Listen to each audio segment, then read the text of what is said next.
Hello friends, स्वागत है तमारू मारी गुजराती रसोई टिप्स चैनल में। आज આપણે બનાવશું एकदम टेस्टी रेस्टोरंट स्टाइल हरा भरा कबाब। तो कबाब बनावता पहला जो તમે મારી ચેનલ ઉપર નવા છો તો આ જ રીતની નવી નવી રેસીપી મેળવવા માટે મારી ચેનલને સૌથી પહેલા સબસ્ક્રાઇબ કરી રાખજો। ચલો આપણે હરા ભરા કબાબ બનાવવાનું શરૂ કરીએ। તો મેં અહીંયા હરા ભરા કબાબ બનાવવા માટે પાલકની ભાજીના પાન આ રીતે લઈ લીધા છે। ડંડી અહીંયા નથી લીધી, પાન જ આપણે અહીંયા લેવાના છે અને ધોઈ અને આપણે અહીંયા પાનને રાખી લીધેલા છે।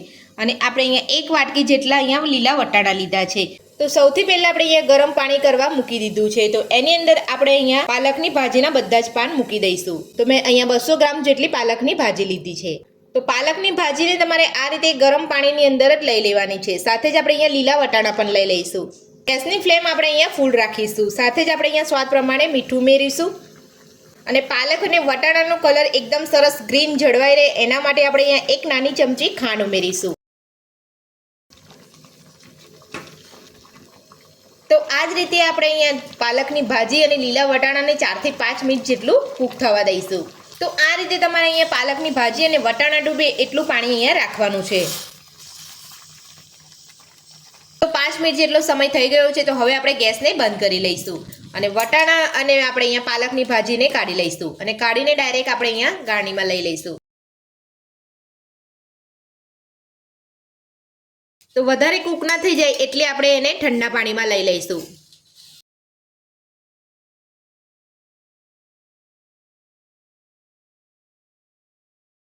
તો વટાણા અને પાલક અહીંયા ઠંડુ થઈ ગયું છે। તો હવે આપણે બધું જ લઈ અને મિક્સર જારમાં પીસી લઈશું। તો આ રીતે જારામાં લઈ અને થોડું પ્રેસ કરી અને જેટલું પાણી વધારાનું હોય એ દબાવીને કાઢી લેવાનું છે। આપણે અહીંયા વધારાનું પાણી લેવાનું નથી।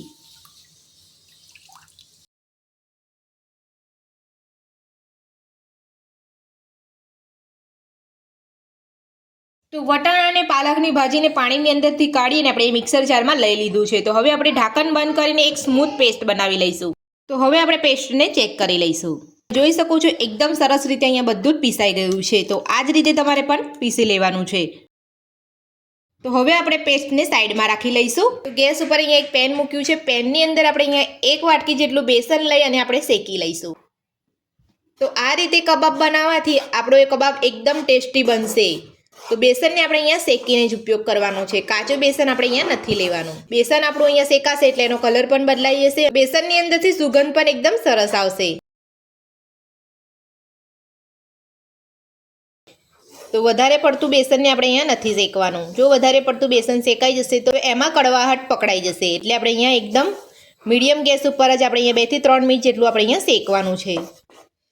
तो बेसनનો કલર આપણો અહીંયા બદલાઈ ગયો છે અને બેસન આપણું અહીંયા શેકાઈને સરસ તૈયાર થઈ ગયું છે। તો હવે આપણે ગેસને બંધ કરી લઈશું અને બેસનને આપણે એક વાસણમાં કાઢી લઈશું। તો બેસન શેકીને આપણે એક વાસણની અંદર કાઢી લીધું છે। તો હવે આપણે એ જ પેનની અંદર 2 ચમચી જેટલું તેલ ઉમેરીશું।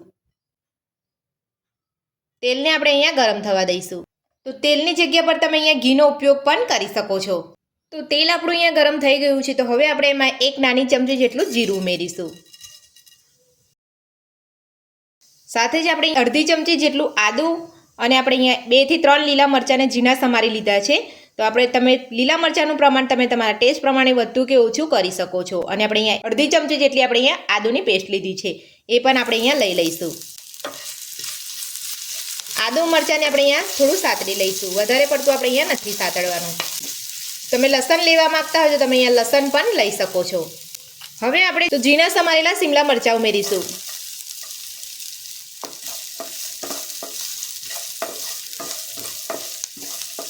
બધું જ મિક્સ કરીને સરસ સાતળી લઈશું। તો આ રીતે શિમલા મરચાં અને આદુ લસણ મરચાંને એકદમ ધીમા તાપે આપણે અહીંયા સાતળવાનું છે। તો 1 મિનિટ જેટલું જ આપણે અહીંયા શિમલા મરચાંને સાતળવાનું છે, વધારે નથી સાતળવાનું। તો 1 મિનિટ થઈ ગઈ છે અને શિમલા મરચાં આપણે અહીંયા સરસ સતળાઈ ગયા છે। તો હવે આપણે મિક્સર જારમાં પીસેલી વટાણા અને પાલકની પેસ્ટ ઉમેરી દઈશું। તો બધી જ પેસ્ટ આપણે અહીંયા ઉમેરી લીધી છે। તો હવે આપણે બધું જ મિક્સ કરી લઈશું અને પેસ્ટ આપણે અહીંયા ડ્રાય થાય ત્યાં સુધી આપણે એને સાતળીશું।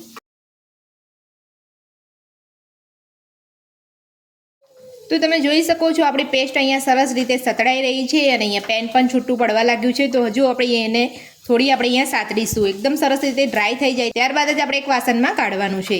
અહીંયા આ રીતની તમારે પેસ્ટને એકદમ કાઢી નથી લેવાની, સરસ અહીંયા ડ્રાય થવા દેવાની છે। तो તમે જોઈ શકો છો પેસ્ટ આપણી એકદમ સરસ ડ્રાય થઈ ગઈ છે અને પેનના તળિયે ચોટતી પણ નથી। તો હવે આપણે ગેસની ફ્લેમ બંધ કરી અને પેસ્ટને આપણે અહીંયા એક વાસણમાં લઈ લઈશું.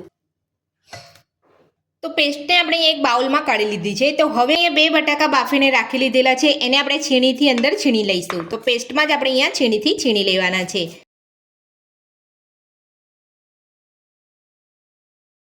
2 બાફેલા બટાકાને મેં અહીંયા છીણીને લઈ લીધા છે. તો હવે આપણે એમાં મસાલા કરીશું. 1 ચમચી ધાણા જીરું પાવડર ઉમેરીશું. નાની અડધી ચમચી ગરમ મસાલો ઉમેરીશું. 1 નાની ચમચી આપણે ચાટ મસાલો ઉમેરીશું. 1 નાની ચમચી લાલ મરચું ઉમેરીશું. અડધી નાની ચમચી જેટલું આપણે સંચર પાવડર ઉમેરીશું. સાથે જ આપણે સ્વાદ પ્રમાણે સાદું મીઠું ઉમેરીશું. હવે ઝીણા સમારેલા ધાણા ઉમેરીશું. બધું જ આપણે હાથની મદદથી મિક્સ કરી લઈશું.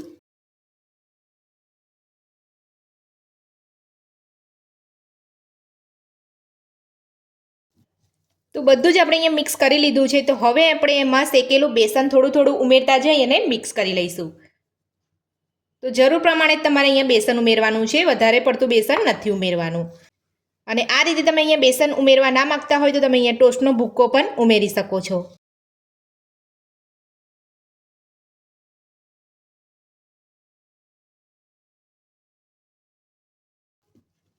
તો હાથની મદદથી તમારે આ રીતે થોડું થોડું બેસન ઉમેરતા જઈ અને બધું સરસ મિક્સ કરી લેવાનું છે. અને પછી તમારે આ બધું અહીંયા સહેજ તમારે ટેસ્ટ કરી લેવાનું છે. જો તમને અહીંયા કોઈ પણ મસાલા ઓછા લાગે તો તમારે અહીંયા થોડા ઉમેરી લેવાના છે. તો બેસન ઉમેરીને આપણે અહીંયા બધું જ સરસ મિક્સ કરી લીધું છે. અને 1 વાટકી બેસનની અંદરથી 1 ચમચી જેટલું જ બેસન આપણું અહીંયા વધ્યું છે. તો હવે આપણે અહીંયા તેલવાળા હાથ કરી અને આપણે અહીંયા કબાબ બનાવી લઈશું. તો કબાબનો શેપ આપણે અહીંયા ટિક્કી જેવો આપવાનો છે.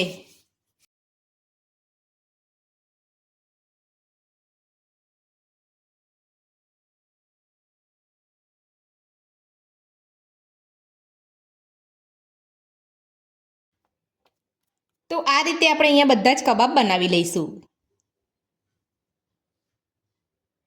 તો બધા જ કબાબ આપણે અહીંયા વાળી લીધા છે. તો હવે આપણે એની ઉપર કાજુ દબાવી દઈશું.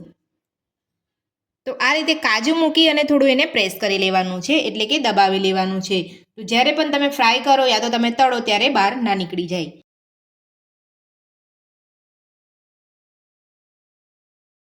તો આ રીતે કાજુના 2 ભાગ કરી અને લેવાના છે. આખા કાજુ આપણે અહીંયા નથી દબાવવાના. તો બધા જ કબાબ ઉપર આપણે અહીંયા કાજુ લગાવી લીધા છે. તો હવે આપણે કબાબને સેલો ફ્રાય કરી લઈશું, એટલે કે શેકી લઈશું. કબાબને શેકવા માટે મેં અહીંયા 3 થી 4 મોટી ચમચી જેટલું તેલ ઉમેરું છું. તેલને આપણે અહીંયા સરસ ગરમ થવા દઈશું. તો તેલ આપણું અહીંયા મીડિયમ ગરમ થઈ ગયું છે. કબાબ ફ્રાય કરવા માટે આપણે તેલને વધારે ગરમ નથી કરવાનું. તો હવે આપણે અહીંયા પેનની અંદર જેટલા કબાબ આવે એટલા આપણે અહીંયા મૂકી દઈશું.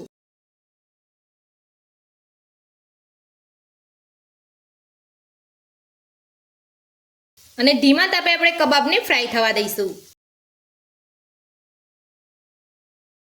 તો 3 થી 4 મિનિટ જેટલો સમય થઈ ગયો છે. તે હવે આપણે એક પલટાવીને ચેક કરી લઈશું. તો તમે જોઈ શકો છો એક બાજુ સરસ રીતે અહીંયા ફ્રાય થઈ ગયું છે. તો બધા જ આપણે પલટાવી લઈશું. આ જ રીતે તમારે અહીંયા કબાબને 3 થી 4 મિનિટ એક બાજુ થવા દેવાના છે અને ફરી તમારે એને પલટાવી લેવાના છે.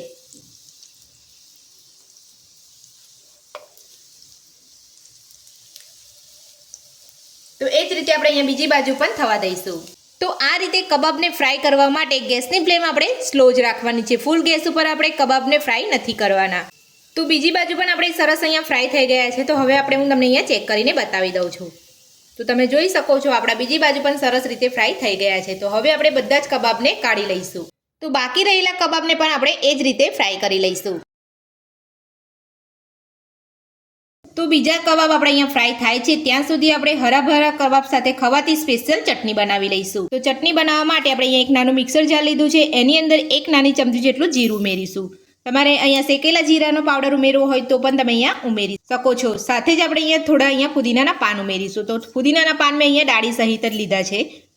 સાથે જ આપણે અહીંયા 2 લીલા મરચાં ઉમેરીશું અને એક આપણે અહીંયા આદુનો ટુકડો લીધો છે, એના થોડા આપણે નાના પીસ કરીને ઉમેરી દઈશું. સાથે જ મેં અહીંયા થોડા લીલા ધાણા લીધા છે. તો લીલા ધાણાનું પ્રમાણ મેં થોડું અહીંયા ફુદીના કરતાં વધારે રાખ્યું છે, એ પણ આપણે અહીંયા લઈ લઈશું. તો આ જ રીતે આપણે ચટણી બનાવવા માટે ડાળી સહિત જ લીલા ધાણા અને ફુદીનાને લેવાનું છે. તો ધાણા ઉમેર્યા પછી આપણે અહીંયા 1 નાની વાટકી જેટલું દહીં ઉમેરીશું. તો આ રીતે દહીં ઉમેરી અને તમે ચટણી બનાવશો તો એકદમ સરસ બનશે અને હરાભરા કબાબ સાથે ખાવાની ખૂબ જ મજા આવશે. તો હવે આપણે એમાં સ્વાદ પ્રમાણે સંચર ઉમેરીશું. તો આપણે અહીંયા મીઠું નથી ઉમેરતા, આપણે અહીંયા ચટણીમાં સંચર જ ઉમેરીએ છીએ. તો સ્વાદ પ્રમાણે તમારે અહીંયા સંચર ઉમેરી લેવાનું છે. સંચર પાવડર ઉમેર્યા પછી થોડું એમાં પાણી ઉમેરી દઈશું. તો આપણે અહીંયા 2 થી 3 ચમચી જેટલું જ પાણી ઉમેરવાનું છે, વધારે પાણી નથી ઉમેરવાનું.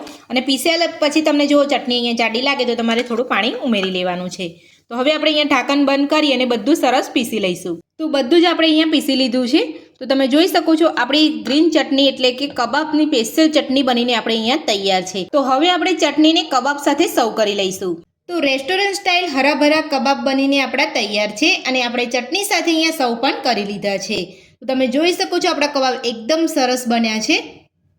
તો આ હરાભરા કબાબ બનાવવાની રીત તમને મારી કેવી લાગી મને કોમેન્ટ બોક્સમાં જરૂરથી જણાવજો.